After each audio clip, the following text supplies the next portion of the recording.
Bonjour, dans cette quatrième vidéo, on va s'intéresser cette fois donc à l'exil à Babylone et le renforcement de la pratique de la religion juive. Tout d'abord, le monothéisme s'impose en fait lentement, même avec l'imposition, les réformes qu'a mené Josias. En fait, le monothéisme ne s'impose pas à tout le monde et probablement même s'impose à une minorité. Et c'est surtout après l'invasion du royaume de Juda, donc cette fois non pas par les Assyriens mais par les Babyloniens, ainsi que donc la destruction du temple de Jérusalem, et ça tout ça se passe vers 586 avant Jésus-Christ. Cela provoque l'exil des Judéens, en grande partie vers Babylone, où là c'est un déplacement qui va être forcé. Donc exil des Judéens vers Babylone, et c'est à ce moment-là, avec cet exil, notamment des élites, c'est-à-dire des gens les plus importants du royaume de Juda, que le monothéisme s'impose réellement. Pourquoi est-ce qu'il s'impose? Les Judéens, en fait, n'ont plus de royaume, et donc vont s'unir autour de ce qui leur reste, c'est-à-dire le Dieu unique et la pratique religieuse. C'est donc à partir de l'exil à Babylone, principalement à Babylone, parce qu'on a aussi une partie du peuple juif qui va fuir vers l'Égypte et d'autres espaces.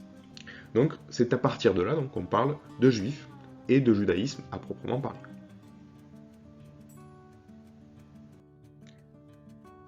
Les Judéens juifs fuient donc Babylone, mais également, donc, on l'a dit, dans l'ensemble du bassin méditerranéen.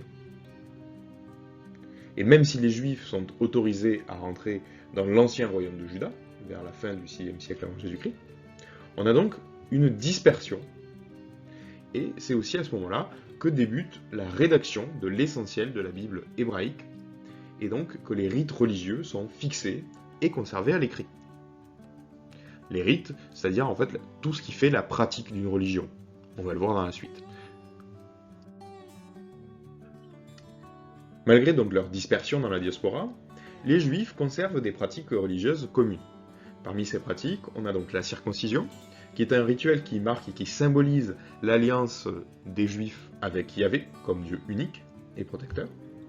Les fêtes, comme la Pessa, qui célèbre la sortie d'Égypte avec Moïse comme prophète. Les interdits alimentaires, donc certains animaux qui vont être considérés comme impurs et qui ne peuvent pas être consommés par les juifs. Donc c'est le cas par exemple du porc. Et de façon générale, en fait, ce sont les animaux qui ne ruminent pas, comme les vaches par exemple, vaches qui ruminent. Donc les animaux qui ne ruminent pas et qui n'ont pas le sabot fendu. Donc c'est le cas du porc.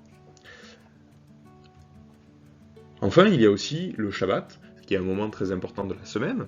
C'est le dernier jour de la semaine, le 7e jour, où il est interdit de travailler, par exemple, et de façon générale de pratiquer un certain nombre d'activités. C'est un rappel de la Genèse et du fait que Dieu ait créé le monde en 7 jours. Et que le 7e jour, il se soit reposé, en quelque sorte, de ce travail-là. Le maintien donc de ces rites, de cette pratique, de cette façon de pratiquer sa religion, cela permet de se démarquer, parce qu'on le rappelle, les Juifs vivent dans la diaspora, et donc ils sont une diaspora, c'est-à-dire qu'ils vivent en tant que minoritaires dans des États qui ne sont pas des États hébreux, qui ne sont pas des États juifs, et donc cela leur permet de se démarquer et de faire survivre leur tradition, et finalement de faire survivre tout leur peuple, malgré la disparition des États hébreux.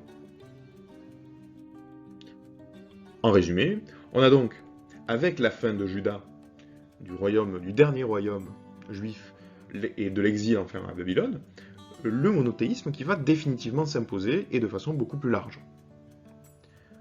Ce monothéisme, il va aussi s'imposer avec un renforcement des pratiques religieuses au sein de la diaspora, c'est-à-dire au sein de tous ceux qui se sont dispersés, de tous ceux et celles qui se reconnaissent comme juifs, qui sont juifs et qui vivent dans un espace où ils sont minoritaires.